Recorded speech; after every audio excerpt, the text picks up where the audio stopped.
Greetings, shepherds, and shall I say April Fool's Day, on a day that many of you might find yourselves stuck at home with family that you might not normally be stuck at home with. Use it as an opportunity to have a little bit of fun with some people that you might be getting a little cooped up and anxious to be around. I don't know, just browse the internet and make something up to be able to make each other laugh. Be nice about it. Don't do something crazy and extraordinary, but happy April Fools. Make it a day that we can all laugh together. Well, this morning for our Faith on the Go, you see that, yes, I am back at church. I'm actually in our kitchen, a place where normally on Wednesday nights we would be working to prepare for our Wednesday night meals and serve and clean up. This counter would not normally be nearly this clean. It's never this clean on a Wednesday night when you guys are here.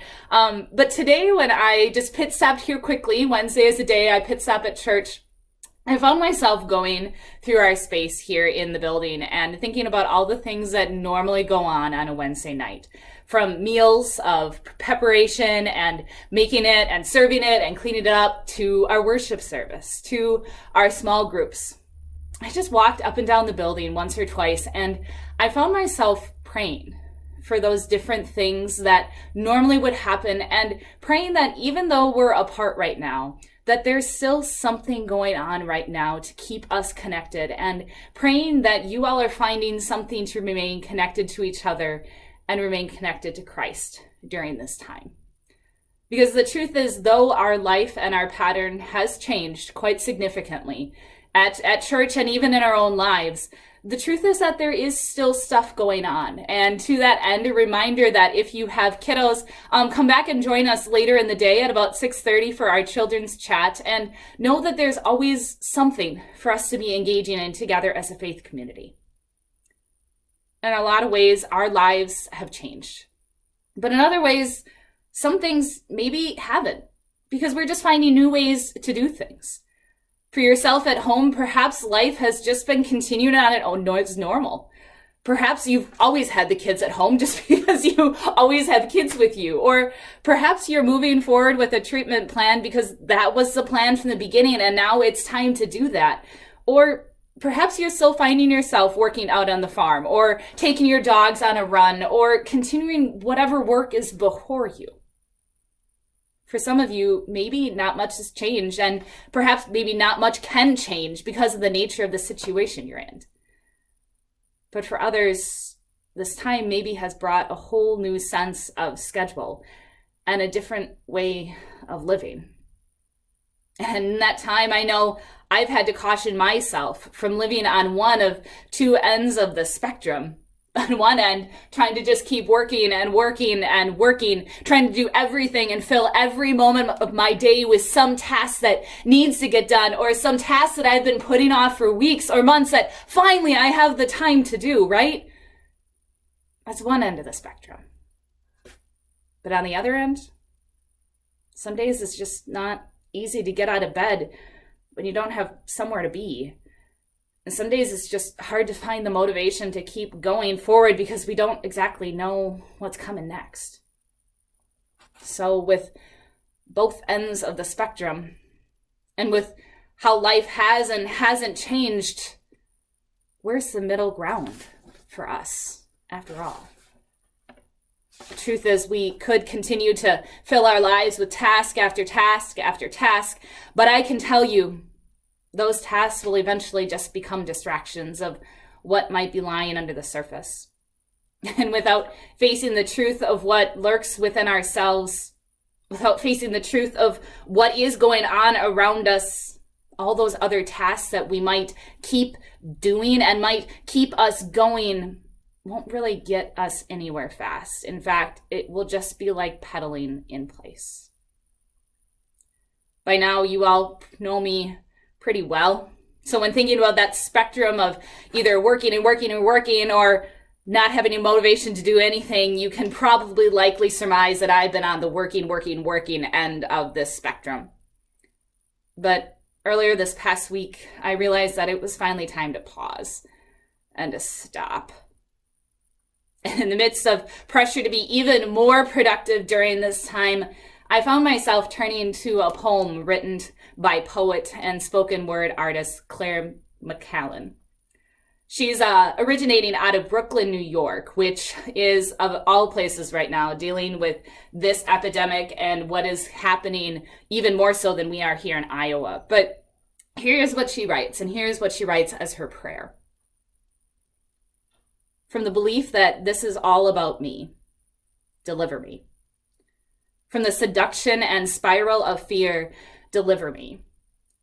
From the temptation to numb myself with distractions, deliver me. From the dread that manifests as laziness, deliver me. From the fear of what comes next, deliver me. From the need to know when it will end, deliver me. That I may revel in this chance to trust, Jesus, grant me the grace to desire it.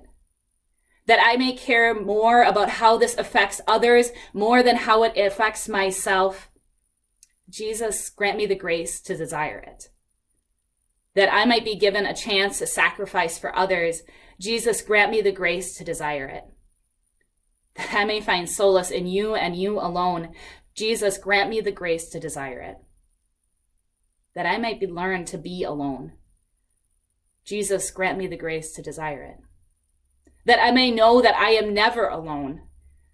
Jesus, grant me the wisdom to understand it. That I may remember that you make all things work for your good. Jesus, grant me the wisdom to understand it. Ironically, her title of this piece, Litany of April. I kind of had to laugh when I saw that, but maybe it's all too appropriate. Maybe this is our litany for this month of April, and perhaps there's a part of it that you resonate with more than I do. And maybe that's going to change for both of us by tomorrow, and perhaps that's okay. So here's my suggestion for us. Pray this prayer with me on a regular basis, daily. Perhaps it's when you first wake up. Perhaps it's when you grab some milk or some coffee for your morning breakfast. Perhaps it's before you tune into Faith on the Go. Perhaps it's before you go to bed at night. But whenever you pray this prayer, pay attention for whatever petition is that's striking you on that day. More and more, I've been finding myself doing such a thing with some written prayers. And what I'm finding is it's a way to enable my heart to participate within my prayer and not just be a written prayer that somebody else wrote that I have no connection to. So I'm going to pray this prayer one more time out loud. And I invite you to listen for what petition it is that's striking you today as really the petition that is on your heart to pray to Jesus. I'm going to put this prayer and this poem into the comments of this video and also upload it as a PDF on our website. I'm going to put it under the Faith on the Go post at the bottom of our page. And so if you would like to use this on a regular basis for yourself, feel free to use this, print it off, share it, whatever that looks like for you. So I'm going to pray one more time and close with a blessing. From the belief that this is all about me, deliver me. From the seduction and spiral of fear, deliver me. From the temptation to numb myself with distractions, deliver me. From the dread that manifests itself as laziness, deliver me. From the fear of what comes next, deliver me. From the need to know when it will end, deliver me. That I may revel in this chance to trust, Jesus, grant me the grace to desire it. That I may care more about how this affects others more than how it affects myself. Jesus, grant me the grace to desire it. That I may be given the chance to sacrifice for others. Jesus, grant me the grace to desire it. That I may find solace in you and you alone. Jesus, grant me the grace to desire it. That I may learn to be alone. Jesus, grant me the grace to desire it. That I may know that I am never alone. Jesus, grant me the wisdom to understand it. That I may remember that you make all things work for your good. Jesus, grant me the wisdom to understand it. May the blessing of Jesus Christ, who goes with each and every one of you in every part of your lives, bless you and keep you today and the rest of this week, dear shepherds.